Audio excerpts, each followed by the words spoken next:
कि आपसे इसके ऊपर भी बात करना, क्योंकि जब तक वैक्सीन नहीं लगेगी तो उस वक़्त तक जो है हम एक जो नॉर्मल ज़िंदगी है वापस उसकी तरफ नहीं जा सकते। और बार बार ये जो बंदिशें लगती हैं, इधर से निकलने का तरीका यही है कि सब लोग अपनों को भी अपनी वैक्सीन भी लगवाएं जी, घर वालों की भी वैक्सीन लगवाएं। और इधर से ही मैं फिर कश्मीर की तरफ और कश्मीर के इलेक्शन की तरफ आता हूँ। हमने आज से कोई 1.5-2 महीने पहले इलेक्शन कमीशन को ये तजवीज़ दी थी कि अभी वैक्सीनेशन का काम शुरू हुआ है तो कश्मीर का इलेक्शन जो है इसको ज़रा 1-2 महीने आगे ले जाएं ताकि हम ज़्यादा वैक्सीनेशन मुकम्मल कर सकें, लेकिन वो नहीं हो सका। उसके अंदर कानून के अंदर तरमीम की भी ज़रूरत थी। तो हमने फिर ये फैसला किया कि कम से कम वफाक ये बराह रास्त जिम्मेदारी ले। ज़ाहिर है कश्मीर के अंदर जो फंड्स हैं वो सारे जाते ही इधर से वफाकी हुकूमत की तरफ से, लेकिन उसके अलावा भी बराह रास्त जिम्मेदारी लगे। तो 5 वैक्सीनेशन सेंटर वफाक ने बनाए आज़ाद कश्मीर में जी। और आज़ाद कश्मीर के अंदर इस वक्त हज़ारों लोगों को वैक्सीन रोज़ाना लगाई जा रही है इन वैक्सीनेशन सेंटर में, और साथ ही हमने मोबाइल टीमें भी बनाई हैं। लेकिन उसके बावजूद इस वक्त मुजफ्फराबाद में को 20% से ज़्यादा केसेस शरह हो गई है केसेस की, तो वो थोड़ी सी हमें परेशानी भी है। अब जी बशीर खान साहब, आपको मैं मुबारकबाद देता हूँ, आपको टिकट मिला है और इंशाअल्लाह ताला जैसी हमें खबरें आ रही हैं, जिस तरीके से आप मेहनत कर रहे हैं, जिस तरीके से बाकी तरीके इंसाफ के लोग आपके साथ निकले हुए हैं और मेहनत कर रहे हैं, इंशाअल्लाह ताला अल्लाह आपको कामयाबी भी नसीब करेगा। लेकिन एक बात मैं बता दूं कि तहरीक इंसाफ के टिकट के ऊपर मुंतखब होना जो है वो सफ़र का इख्तिताम नहीं होता, वो सफ़र की इब्तिदा होती है। ना खान खुद बैठता है ना किसी को बैठने देता है, तो काम करने के लिए तैयार हो जाएं। ये अली अवान जो है ये मुझसे बहुत गिला करता है कि आप पिछले जो आपने 15 काम किए हुए होते हैं उसमें से 13 होते हैं तो आप 10 नए दे देते हैं। लेकिन क्या करें जी, अवाम की ज़रूरियात हैं, अवाम की मुश्किलात हैं, अवाम को रिलीफ की ज़रूरत है। इसलिए अगर कोई इस जज्बे से आया है कि मैंने अवाम की खिदमत करनी है और उसका वोट लिया है तो फिर उसका हक अदा करना भी बड़ा ज़रूरी है। हमने अवाम ने गिलगित बल्तिस्तान के वोट डाला जी, तहरीक इंसाफ की वहाँ पर हुकूमत कायम हुई। आज से चंद माह पहले खालिद खुर्शीद वज़ीर आला बने हैं और उनके साथ हम जिस तरीके से मिलकर काम कर रहे हैं, आज भी मेरे पास दफ्तर में आए हुए थे चीफ मिनिस्टर गिलगित बल्तिस्तान। हमने एक तारीखी इस्लामाबाद में एक तकरीब और इस तकरीब से खिताब कर रहे हैं वफाकी वज़ीर असद उमर। कहना उनका ये है कि पाकिस्तान भर में अपील यही है आवाम से कि वो ज़्यादा से ज़्यादा वैक्सीन लगवाएं। जब हुकूमत आएगी कश्मीर के अंदर इंशाअल्लाह ताला तहरीक इंसाफ की, तो वहाँ पर भी जो तहरीक इंसाफ की हुकूमत आएगी उनके साथ मिलकर काम किया जाए। अल्हम्दुलिल्लाह दूसरे पाकिस्तान इलाक़ से बेहतरी है जी। मुझे ये भी बड़ी खुशी हुई, उस दिन वज़ीर आज़म को भी हमने प्रेजेंट किया था। अक़वाम मुत्तहिदा की एजेंसी है UNDP, उन्होंने एक सर्वे किया था कि मुल्क के अंदर मुख्तलिफ इलाक़ों के अंदर जो इंसानी जो ज़रूरियात हैं उसकी पूरी करने का वो ह्यूमन डेवलपमेंट इंडेक्स होता है। डॉक्टर महबूबुल हक थे, पाकिस्तान की एक मईशत के एक्सपर्ट थे, उन्होंने दुनिया के अंदर उसको मुतारिफ कराया।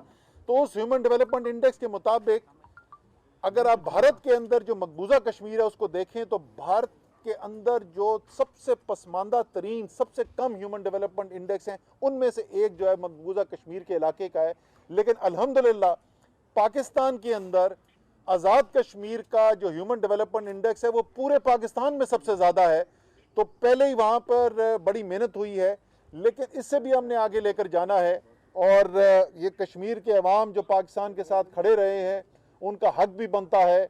उन्होंने बड़ी मुश्किलात भी देखी हैं, ख़ानदान बढ़ गए। उसके अलावा जो भारत जुल्म करता है लाइन ऑफ कंट्रोल में, पिछले तो कोई जब से उन्होंने वो 5 अगस्त वाला एक्शन किया है उसके बाद से तो मुसलसल वहाँ पे गोलाबारी हो रही है। और एक उनको बहुत बड़ा एक फ़ायदा भी है, उनको पता है कि वो यहाँ से अगर गोलाबारी करेंगे भी तो आगे से पाकिस्तान उधर जवाब नहीं दे सकता, क्योंकि उधर भी वहाँ पर भी हमारे कश्मीरी मुसलमान भाई बैठे हुए हैं, वो भी पाकिस्तान का नाम लेने वाले बैठे हुए हैं और उनको भी मैं सलाम पेश करना चाहता हूँ जी। ये कहना बड़ा आसान होता है, ये कहना बड़ा आसान होता है कि मैंने जिद्दोजहद देनी है। लोग कहते हैं जी हम जान देने को तैयार हैं, आप आगे बढ़ें। मैं आपको सिर्फ मिसाल देता हूँ, मियाँ नवाज शरीफ की हुकूमत 99 के अंदर चली गई जी। उसके बाद वो कोई 7-8 साल के बाद कहीं इंटरव्यू दे रहे थे, तो उन्होंने कहा कि, या तकरीर कर रहे थे कहीं, उन्होंने कहा कि जी जिधर जाता लोग वो बढ़ाओ नवाज शरीफ, हम तुम्हारे साथ हैं। तो कहता सब मुझे ये बोलते थे कदम बढ़ाओ, तो एक दिन मैंने कदम बढ़ा दिया। जब कदम बढ़ाया तो पीछे मुड़ के देखा तो एक बंदा भी साथ नहीं था। लेकिन आप कश्मीरियों का, खास तौर पे वो जो मकबूजा इलाके के अंदर है, आप उनका हौसला देखें जी। वो आज भी अपनी आज़ादी के लिए दुनिया की दूसरी शायद या सेकंड या थर्ड लार्जेस्ट स्टैंडिंग आर्मी जो है उसके सामने खड़े हुए। वो सारा जुल्म, उन्होंने हजारों शहादतें ली हैं, और आज भी बेटा शहीद होता है, उसका कफन जो है वो पाकिस्तान के झंडे में लपेटा जाता है, और उसकी माएँ और बहनें वहां पर खड़े होकर पाकिस्तान जिंदाबाद के नारे लगाती हैं और कश्मीर बनेगा पाकिस्तान का नारा लगाती हैं। तो ऐसे लोगों को कैसे हम पीछे छोड़ सकते हैं? और मुझे बड़ी खुशी है कि मेरे लीडर वजीर आजम पाकिस्तान ने जिस तरीके से कश्मीर की आवाज उठाई है, वो तो दफन होती जा रही थी। आहिस्ता आहिस्ता दुनिया भूलता जा रहा था कश्मीर को। हाँ, पाकिस्तान के अंदर बात करते थे, लेकिन दुनिया ने भूलना शुरू कर दिया था। जिस तरीके से अक़वाम मुत्तहिदा के अंदर, इस्लामी कॉन्फ्रेंस के अंदर, दुनिया के तमाम फोरम के अंदर कश्मीर की आवाज़ इमरान खान ने उठाई है। और इसीलिए इस वक्त अगर आप देखें, वो भारत के, मैं अखबार की उस दिन देख रहा था, भारतीय अखबार है, उसके अंदर स्टोरी लगी हुई थी कि पाकिस्तान का वजीर आजम जो है वो मकबूजा कश्मीर के अंदर कितना मकबूल होता जा रहा है। वो इसलिए मकबूल होता जा रहा है कि वो खड़ा हुआ है, वो मर्द, और उन कश्मीरियों के साथ खड़ा हुआ है और भारत की आंखों में आंखें डालकर वो बात कर रहा है। वो ये नहीं कर रहा कि जब कश्मीर के इलेक्शन की बात हो तो वो कहे कि जी नवाज शरीफ जो है वो आपके साथ जंग लड़ेगा, और उसके बाद जब वजीर आजम बने तो वही जो कश्मीरियों का कातिल है, जो मुसलमानों का कातिल है, उसको अपने घर के अंदर शादियों के ऊपर उसको बुलाए, अपने काबीना के वजीरों को ना बुलाए। लेकिन नवाज शरीफ अपने घर के अंदर होती हुई शादी के अंदर नरेंद्र मोदी को बुलाए, उस मोदी को जिसके हाथ हजारों मुसलमानों के खून से रंगे हुए हैं। पाकिस्तान जो है वो चाहता है कि भारत के साथ भी ताल्लुकात ऐसे हो जैसे महज़ब दुनिया के अंदर होते हैं। पाकिस्तान नहीं चाहता कि हमारी किसी के साथ लड़ाई हो, लेकिन दो शराइत हैं। एक शर्त कि ये कौमी इज्जत का मामला होगा। ये नहीं हो सकता कि सर झुकाकर हम जिंदगी गुजारने को तैयार हो जाएं। अगर भारत एक बड़ी ताकत है तो पाकिस्तान भी दुनिया का 5वां सबसे बड़ा मुल्क है, एक एटमी ताकत है। बराबरी की बुनियाद के ऊपर ये रिश्ता होगा। और दूसरा, जब तक कश्मीर के अवाम का जायज हक उनको नहीं मिल जाता, उस वक्त तक ये रिश्ता, ये जो कहते हैं नॉर्मलाइज हो जाए कि वो जी बस छोड़ो जी, क्या कहते हैं जी पंजाबी के अंदर, मट्टी पाओ, कभी भी मट्टी नहीं पाएंगे। इंशाअल्लाह ताला वो कश्मीरी जो पाकिस्तान के झंडे के लिए अपनी जान दे रहे, पाकिस्तान भी उनके साथ खड़ा रहेगा इंशाअल्लाह। तो आपके पास लीडर भी ऐसा जो कश्मीर के जंग लड़ने के लिए, कश्मीर की आवाज बुलंद करने के लिए तैयार। आपके पास एक ऐसा लीडर भी है जो पाकिस्तान के हर खित्ते के अंदर तरक्की देखना चाहता है। वो चाहता है कि उनके पास इख्तियार भी ज्यादा हो, उनके पास तरक्की भी ज्यादा हो, तरक्याती काम भी ज्यादा हो। चाहे बलूचिस्तान का गरीब तरीन इलाका हो, चाहे वो सिंध के अंदर जो है सबसे ज्यादा पसमानदा जिले हो, चाहे वो गिलगित बल्तिस्तान हो, ये तमाम इलाकों के अंदर इसी तरीके से वजीर आजम पाकिस्तान जो है वो ये भी ख्वाहिश रखते हैं कि कश्मीर के ऊपर खुसूसी तवज्जो दी जाए। और अगर एक ईमानदार वहां पर हुकूमत हो जिस पे सबका एतमाद हो कि ये पाकिस्तान के अवाम के टैक्स का पैसा जो है ये दयानतदारी से खर्च किया जाएगा, इंशाअल्लाह ताला जैसे मैंने कहा बाकी इलाकों के अंदर तारीखी तरक्याती पैकेज लेके आए, ऐसे ही तारीखी पैकेज यहाँ भी आएगा।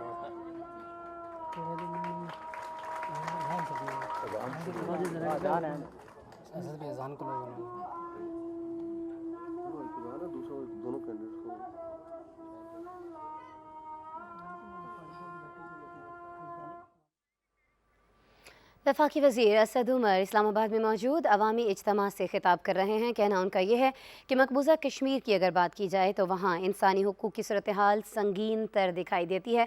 वज़ीर आज़म पाकिस्तान इमरान खान वो वाहिद लीडर हैं जिन्होंने मकबूजा कश्मीर के लोगों की आवाज़ दुनिया भर तक पहुँचाई। आज से पहले किसी ने भी इतनी एफ़र्ट्स नहीं की हैं मकबूजा कश्मीर के लोगों के लिए जितनी एफ़र्ट्स वज़ीर आज़म इमरान खान ने की हैं।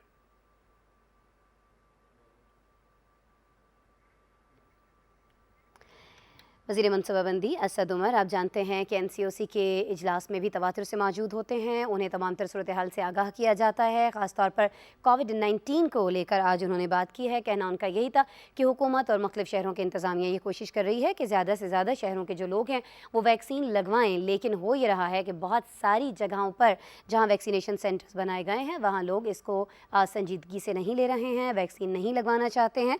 लेकिन आज वो एक बार फिर से आवाम से अपील करते हैं कि ज़्यादा से ज़्यादा घरों से निकलें, वैक्सीनेशन सेंटर्स पर जाएं और वैक्सीन लगवाएं, क्योंकि डेल्टा जो कि एक और ख़तरनाक लहर साबित हो सकती है और भारत में ये बहुत ज़्यादा तबाही मचा चुकी है, ये पाकिस्तान का रुख कर चुकी है। पाकिस्तान में इसके बहुत सारे केसेस सामने आ रहे हैं। ख़ास तौर पर उन्होंने आज़ाद कश्मीर के हवाले से भी बात की।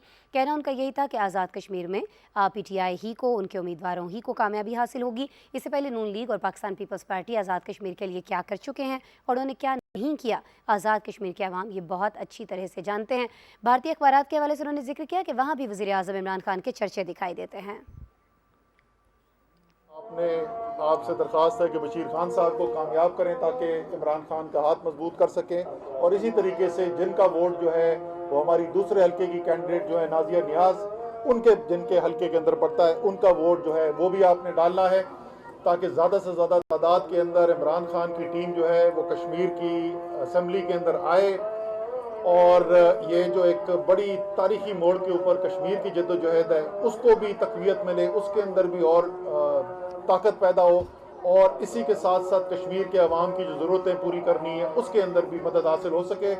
तो आपकी इसी अपील के साथ आपके साथ मैं फिर इजाज़त चाहूँगा। बहुत बहुत शुक्रिया जी। पाकिस्तान जिंदाबाद। वज़ीर मनसूबाबंदी असद उमर अवामी इज्तिमा से खिताब कर रहे हैं। ये अवामी इज्तिमा हो रहा है इस्लामाबाद में। आपने देखा वज़ीर वफाकी मनसूबाबंदी उनकी जानिब से कहा गया, वज़ीर मनसूबाबंदी की जानिब से, असद उमर की जानिब से, कि लोग ज़्यादा से ज़्यादा वैक्सीन लगवाएं। कश्मीर के हवाले से उन्होंने बात की, आज़ाद कश्मीर के इलेक्शंस की बात हुई, मकबूजा कश्मीर में जो संगीन सूरत हाल है इंसानी हुकूक को लेकर उस पर भी उन्होंने इजहार राय किया है।